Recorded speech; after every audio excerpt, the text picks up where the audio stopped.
Hotel Transylvania Transformania is the fourth film in the 10-year animated franchise. This is the first film not directed by Tartakovsky and the first film in the franchise not starring both Adam Sandler and Kevin James. Back from the films, Andy Samberg, Selena Gomez, Katherine Hahn, Jim Gaffigan, Steve Buscemi, David Spade, and Keegan-Michael Key. And the new person replacing Adam Sandler as Dracula is YouTuber Brian Hull. The film's an hour and 38 minutes, PG, and is about as Dracula is about to give his hotel away to Mavis and Johnny, voiced by Selena Gomez and Andy Samberg. Something happens where Jonathan wants to become a monster. Jonathan is turned into a monster, and Dracula is turned into a human, and they need to get back and work through a son-in-law and a father-in-law relationship to turn them back to their original form. Welcome back to a brand new Amazon Prime original movie review here at Max Talk. We're talking Hotel Transylvania Transformania. If you're new to the channel, please subscribe, ring the bell. I do movie reviews, TV show reviews, movie rankings, and a box office breakdown show. So if you're new to the channel, please subscribe, ring the bell for notifications. Also, please comment down below your thoughts on this film and this franchise as a whole. Let me know your ranking of the franchise. If you've seen this film, were you disappointed that this film is exclusively on Amazon Prime, not in theaters? Let me know in the comment section down below. Like the video as well. So it's really weird to say that this franchise has been going on for such a long time. Hotel Transylvania 1 came out in 2012, and there's been, this is the fourth film now in a 10-year franchise. From the creative team of Genndy Tartakovsky, who actually was the creator of the first Clone Wars TV show that a lot of people believe is still their favorite Star Wars property. So the fact that this is the first time that he still has a writing credit. He was the person who created the story as well, but an executive producer, as is actually Selena Gomez, getting her first producer credit on a Transylvania film. But this is the first time that he is not directing it. And as I said earlier, it's also the first film that Adam Sandler did not come back to voice Dracula for the first time in this franchise, as well as Kevin James also did not come back for this franchise. So Brian Hull, who's a YouTuber who does celebrity impressions and stuff, did voice Dracula, some shorts that came out a couple years ago. So he was given the go-ahead to be Dracula for this film.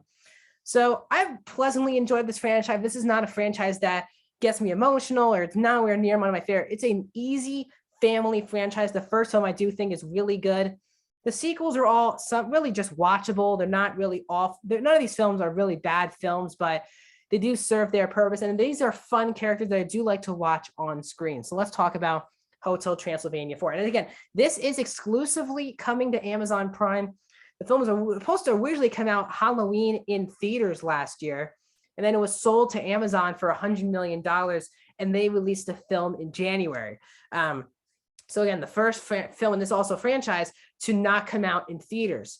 So let's talk about this film. So overall, as the other ones are, it's a really easy watch. With credits, it's really an hour 27. It's a really quick film on Amazon Prime. And I do want to give credit, first of all, to Brian Hull really quickly. It is for the most part, a seamless transition from Adam Sandler to Brian Hull. It's not perfect. Again, he is trying to Brian Hull's not trying to do a different Dracula. He's trying to do the Adam Sandler voice. And I think for 95% of the movie, it's really good. There are some little things that you can tell it's not Adam Sandler, but he does a fantastic job.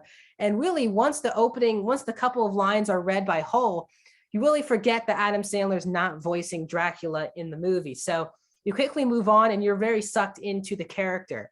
And one of the biggest relationships in the entire franchise has always been Dracula and his son-in-law, Jonathan. Jonathan being a human married to his daughter Mavis, voiced by Selena Gomez. And they've always had an off and on relationship because he is not a human. I mean, he is a human and doesn't want to give him his future. So that's kind of where the plot goes of Jonathan wanted to be a monster to impress Dracula, but then accidentally Dracula and then his other friends, voiced by Steve Buscemi, Keegan-Michael Key, and David Spade, also turned into humans. So there's a lot of mismatch. This is just as I said earlier, just a fun batch of characters. You do really, again, care about the characters.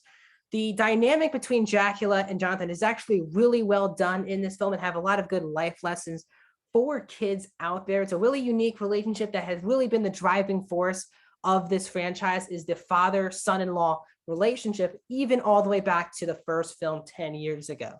And as I said, Holt does a great job. Andy Samberg does a good job. Selena Gomez does a great job. As I said, this is Selena Gomez's first producing credit in a Transylvania film. She's been becoming a big producer as of late, including producing both her Selena Chef show on HBO Max, but also Only Murders in the Building. And once again, in this franchise, it's her first time producing. So good for her for getting involved with the production of this film as well. All the voice actors are doing a great job. Catherine Hahn does a great job playing Erica, who's coming back from the third film. Jim Gaffigan does a fantastic job voicing Van Helsing, is the one who created this thing to turn people into monsters or humans. Steve Buscemi, David Spade are a lot of fun, as well as Keegan-Michael Key and Molly Shannon. The voice cast is fantastic as usual, even without Andy Samberg and Kevin James. This is a really fantastic voice cast from top to bottom.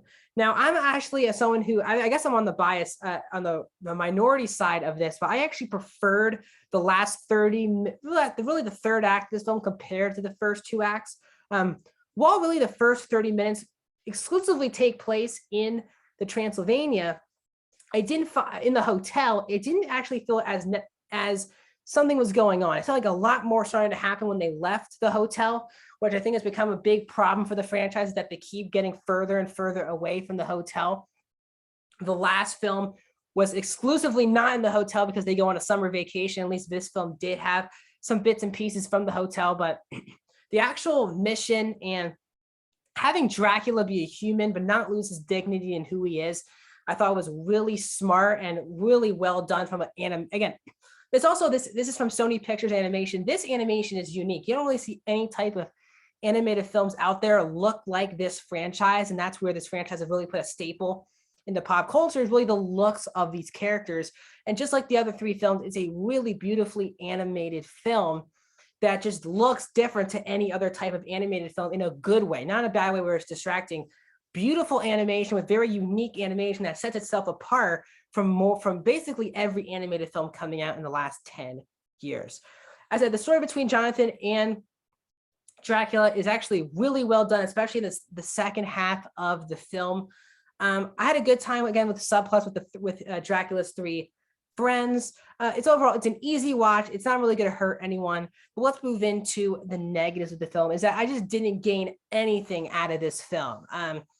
It's watchable, just like the other, really the last two sequels have been quite watchable, but I feel like I remember myself having a lot more fun in this franchise because the concept of this movie is actually really genius for the Hotel Transylvania franchise. Having monsters turn into humans and humans into monsters is a really clever idea. I just didn't think they went all the way with it. Some of the gags are pretty cliche, predictable gags about Dracula being a human and going into the sun. I thought that stuff was good, but they went a little bit overboard with the human stereotypes. And I think they went a little overboard with Johnny's monster stereotypes as well. And because this is a big ensemble, it just didn't feel like, other than Dracula and Jonathan, it just never felt like the rest of the cast had anything to do in the film, especially Mavis, who I really like Selena Gomez voicing her. I thought should have had a bigger role in the film because, again, this is her dad and her husband. She's very much just looking for Dracula the whole movie. It doesn't really seem like she has much to do. The gag with Frankenstein also, I just felt really flat. That was could have been really a scene-stealing character, was completely flat. Some of the jokes, really, I liked Steve Buscemi the best out of that group. The two of the other members of that three-person group felt really flat in the joke compartment. This is one of the least funniest films, in my opinion, the entire franchise. I did giggle a couple times, but this definitely is one of the more this film is really directed towards kids. I think kids are going to enjoy this a lot more than adults, which I think the first two films at least did make it feel like it could be both. This film heavily goes into kids. There's a lot of poo-poo fart jokes and butt jokes and all the different types of stuff that I think kids will think are funny, but adults will have a hard time getting through. And I said, the first half of the film, I thought the first 30 minutes, I was like, this is not a great start whatsoever. Pretty bored. All the jokes fell flat. I think for some reason, once they left the island, the story really kicked in with this son-in-law relationship.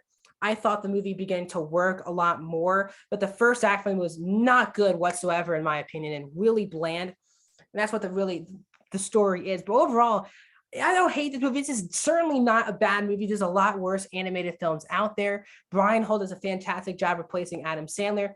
It's a fun voice cast with a really fun set of characters that I think we all have loved for the last 10 years. But still, this film does not even come close to the first film. So overall, I'm going to give Hotel Transylvania Transformania a 2.5 out of 5. I'm going to go 52% for Hotel Transylvania. I had a fun time watching it for the most part. Wanted a lot more out of the story, and the first act really dragged this film on a bit longer than I thought. But overall, I had a good time at Hotel Transylvania, but just right in the middle for me. So definitely not top tier of this franchise. Let me know your rankings in the comment section down below. Like the video and subscribe. More reviews coming out, including Tragedy of Macbeth. I reviewed Scream yesterday, as well as my box office breakdown show in Euphoria. Episode 2 spoiler reviews are coming out in the next coming days. I'll see you guys there.